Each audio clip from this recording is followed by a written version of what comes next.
Hey, yo, what's up, everybody? It's your boy Art here, and you're watching Woke Culture K. Today, we got some prison clips for y'all. So sit back, relax, and we're going to get right into these things. Before we do, guys, don't forget, subscribe to the channel if you're not already subscribed. Like, comment, share the videos. It helps us out a ton. Now let's get right into these clips. Let me see what I got going on. Said 210 on there. You see that? Polo. Oh. Chicken and fried right, bro. Slap back on cheese, bro. Cabbage. You know what I mean? You feel me? Ain't about nothing. You feel me? Just doing what I do.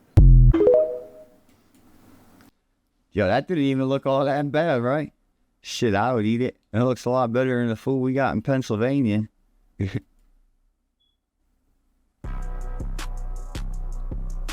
My God, eats. Lick. That spice, no bueno, man. Yo, that spice is crazy, dude. Don't ever smoke that shit, especially in prison. Been a free man after 8 years. Center. Oh. Yo, that's a short clip right there. I put that in though because anyone that's watching that was in prison before, especially for a few years, man, that feeling right there, that shit is the best feeling in the world, man.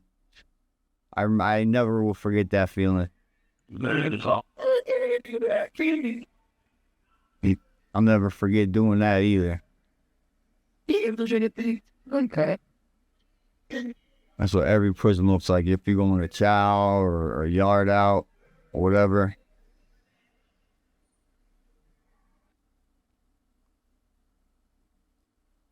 That looks like yard out because people got the sweatsuits on. So somehow I landed in prison and somebody please call my family. I need some bail money.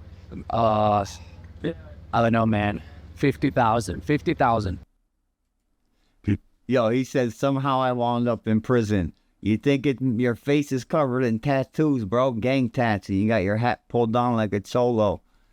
I mean, I got a face tat. I'm not hating, bro. I got lots of tattoos, but I'm just saying. That you must take. You gotta have that mindset that quitting is not an option. Give up? Who me? Never. Stop? Who me? Never. That's for the next guy. That's for the next girl. But not me. Why? Because I don't quit. That ain't how I do it. That ain't how I roll. I don't ever slow up. No, I don't take shit. I got no love for the fakeness. If you wanna play tough and wanna hate this, I'll always show up. I don't ever slow up. No, I don't take shit. I got no love for the fakeness. If you wanna play tough and wanna hate this, I'll always show up and make a statement. I don't ever slow up. No, I don't take shit. I got no love for the fakeness. If you wanna play tough and wanna hate this, I'll always show up and make a statement. Everything I do so instinctive and so passionate. Every word I move so Until you believe that, until you feel that, until you live that, we got work to do. You see, quitting is a mindset. Quitting is a mentality. That unit was huge, right?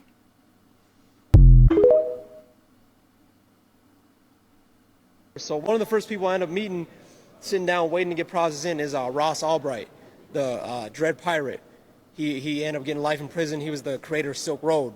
So I meet him, and I'm like, this is crazy, man. I'm like, man, what the hell is going on, man? Whatever. So I'm all confused. They end up bringing me into the dorm, and there El Chapo's pilot is in there. Dude that got caught on the port of New York with like he's a Colombian dude. He in there for like thousands of keys and all that shit. I'm like, oh man. I'm like, oh God. Whatever. I end up finding all these dudes all catch all this huge time and all this. Ross got life. El Chapo's pilot ended up getting a significant amount of time. The Colombian dude got life. All these dudes all got life, and that was a part of me really being like, you know what? I need to step away from this dope dealing shit because otherwise that's gonna be me. You know, I'm gonna be up in there. Somebody gonna see me catching, 40 years life sentence and all that. But all this was all a result of mistaken identity. I end up staying there for like 3 weeks. They like, oh yeah, you.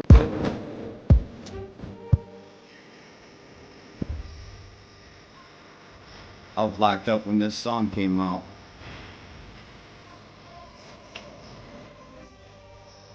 Hopefully YouTube don't remove it. If they do, with you Akon locked up. They told me it's all love, but I love them. I'm cash out in the cup. Guys, you know what's sick?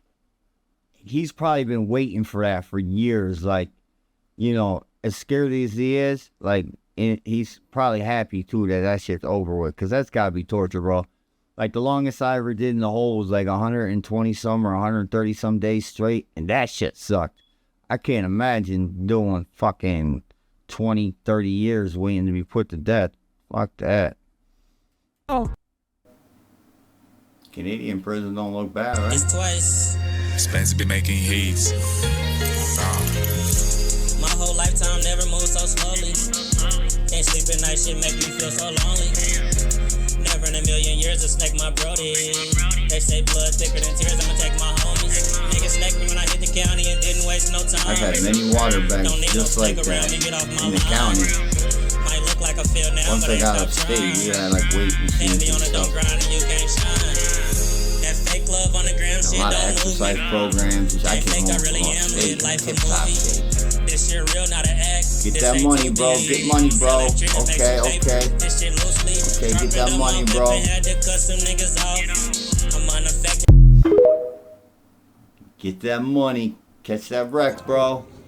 Someone commented there's no way I had a partner that served 26 years in prison, and if I did, he on film would describe his last day in federal prison. So tell us. Oh, yeah, sure. I did 26 years. That was 9,500 days.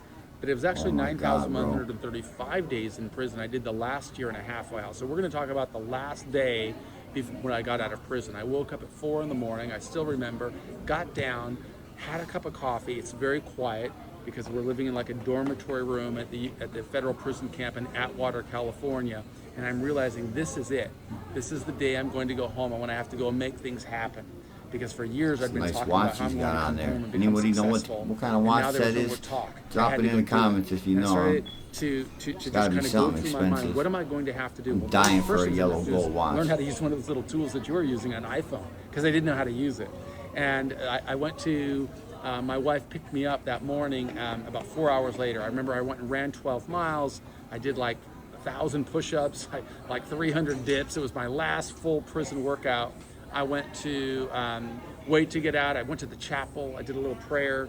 Thanked God for all the blessings in getting me through the journey. Thought about the first time I'm going to be with my wife. We got married inside of a prison. I'd never been with her, and I only had 3 hours to get to the halfway house. So the plan was for her to come pick me up with a pizza. I ate a pizza at 8 o'clock in the morning, and we drove to the halfway house. Which one? It's in the Tenderloin in San Francisco.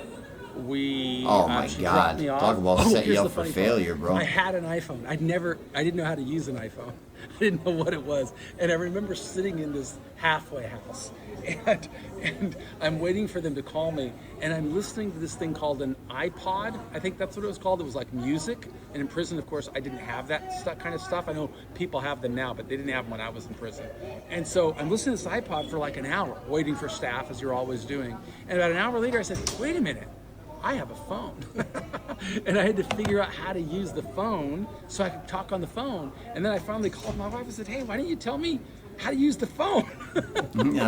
And it was so awesome. And here's another part about my partner. Maybe we should do a second video because this is probably getting too long. Because I got a funny one about you, Justin. No. Before we do that one, sometimes people will joke that I didn't serve time in a real prison in a camp.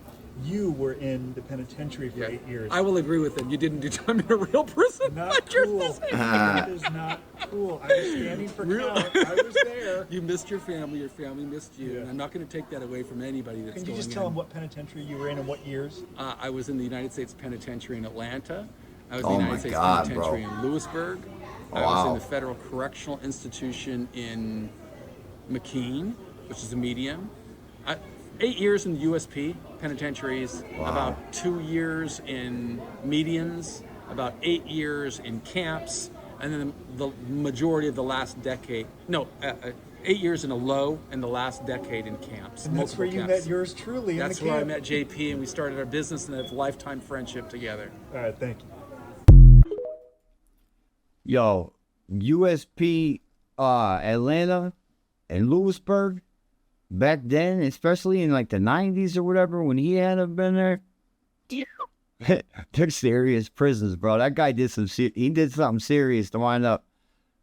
I don't know what the hell. He was definitely involved in something. If anyone knows, let me know. Drop it in the comments. I'm curious, man. But shout out to him, though, for getting home, dude, and doing good. You know, that's what's crazy. You see how smart and intelligent and stuff he sounded like?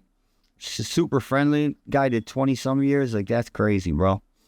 Yo, guys, that's going to be it for the clips today. But I'll see you again tomorrow. I hope you enjoyed them. Peace.